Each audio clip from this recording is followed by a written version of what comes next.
Aloha, I'm Naka Nathaniel, editor-at-large here at Civil Beat. I'm joined by John Hill, who's the investigations editor.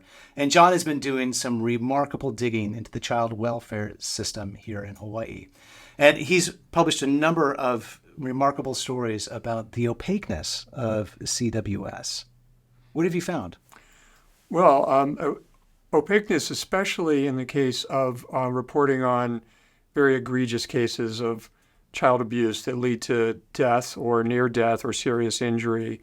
In one case in particular that's been notorious in Hawaii, the Ariel Sellers case, also known as Isabella Kalua, the federal government requires states to report certain things in cases where abuse leads to death or near death.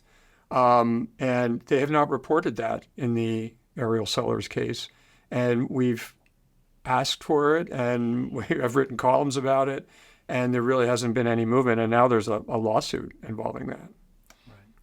There's been a lot of conflict within the system, conflicts of interests in particular, that have gotten a lot of attention. Mm-hmm.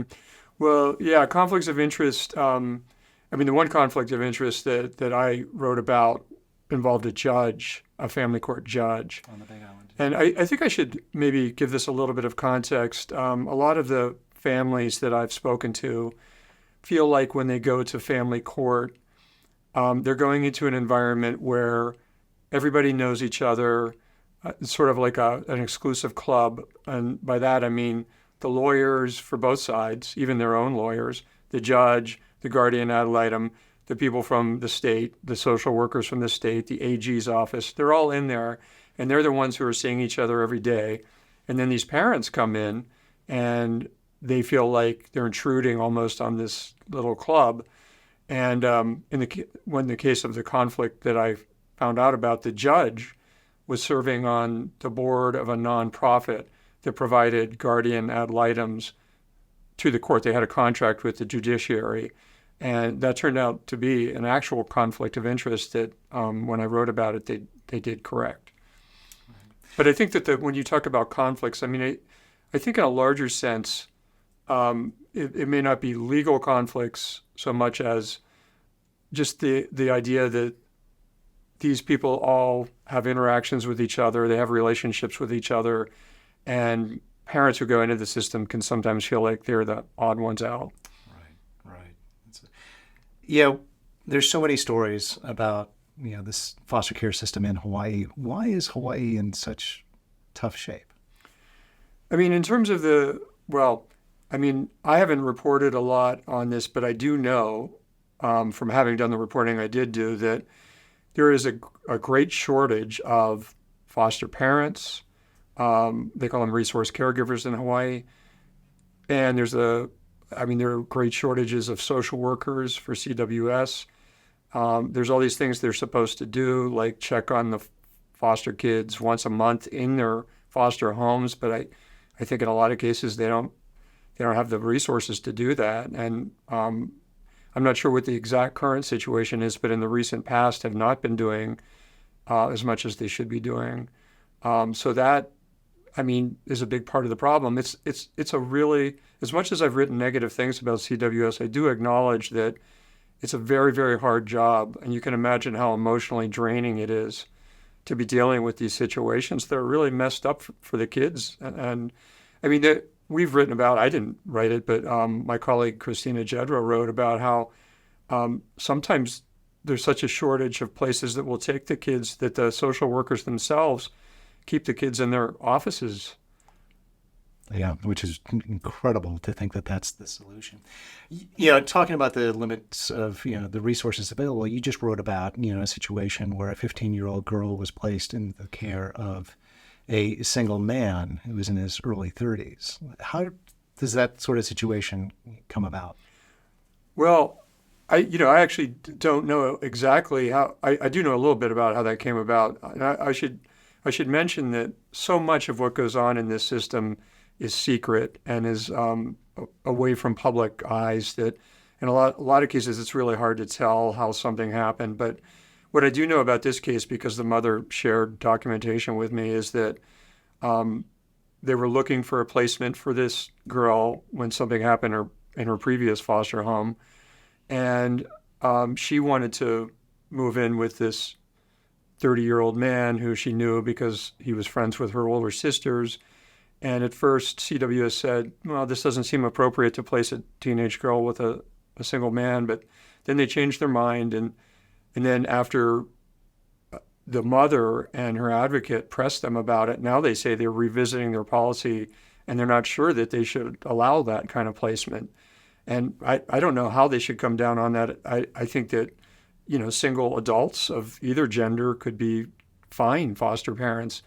But I think that CWS needs to have a coherent policy and stick to it instead of being all over the map like they were in this case. But I will add something, and it relates to what we were just talking about right before that, which is that I wonder, and I don't have any proof of this, I think that when they go to place a 15-year-old girl, it's just really hard to find a placement. So maybe this wasn't perfect in their eyes. I'm speculating now, but then they didn't have any other options, and so they went with it. Right. It's a difficult situation to work through. One of the other things that you've worked on has been the taking of kids without a judge's approval. That's happened numerous times with CWS. Yeah. I mean, Hawaii really is an outlier in this regard.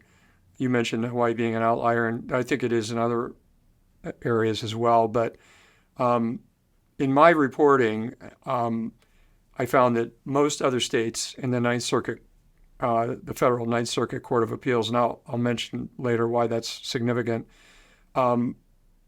they don't always get a warrant before they remove a kid, but they try to, and they often do. And the reason what getting a warrant means is you go to a judge and you say, this is why we want to remove these children from this household. And the judge, in most cases, will say, okay. Some cases they might say, I don't see the need for this. And the context for this, too, is that many, many experts have written about the trauma of foster care.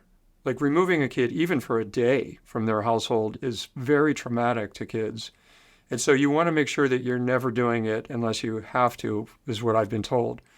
And so if you do it without going before a judge, as Hawaii does routinely, they don't ever seek a warrant as a matter of course. Then you might be unnecessarily removing kids. It's better to have, experts told me, another set of eyes on what's going on and whether it's justified. And the reason I mentioned the Ninth Circuit is because the Supreme Court, the U.S. Supreme Court, has not really weighed in on this, like when you need a warrant to take a child. But it doesn't involve constitutional rights. It involves the Fourth Amendment, the 14th Amendment.